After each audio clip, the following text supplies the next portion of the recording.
नमस्ते, good morning. यो चाहिँ बुद्ध चित्त 4 र 5 मुख्यको बोट हो। रोपेको आज ठ्याक्कै 1.5 महिना भयो। यो सरिसक्यो।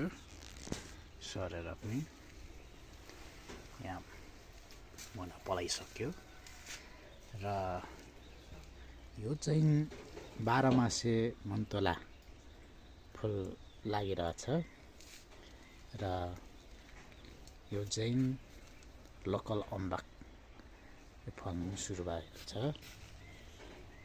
र यो चाहिँ ताइवानी अम्बक। यो ताइवानी अम्बक पनि फुल लागिरहेछ यो सानोमै।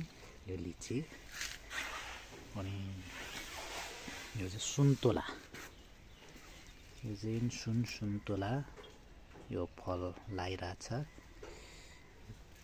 र यता यो पनि सुन्तोला हो। यो चाहिँ 5 मुखे बुद्धि चित्त। यो एकदम मजाले सर्दैछ।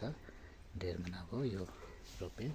सबै ल्याएर यता पनि सर्नु लागिरहेछ। तल पनि बुद्ध चित्त। यो चाहिँ कागती। यसमा पनि फल लाग्न सुरु भएको छ। फुलेर पनि फल लाग्न सुरु भएको छ र मैले चाहिँ गमलामै फलाउने योजना गरेँ यसपालि चाहिँ होइन, अर्को न साल चाहिँ यो बुद्ध चित्त पनि लगभग फल लाग्ने लाग्ला जस्तो चाहिँ छ। यो वर्ष नभए पनि अर्को न वर्षमा चाहिँ यो अवश्य नै फल लाग्ने छ। यसरी नै यो नयाँ प्रविधि मैले चाहिँ अपनाएको हो।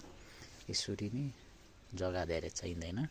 यसरी नै गमलामा चाहिँ फलाउने योजना मैले गरेको छु।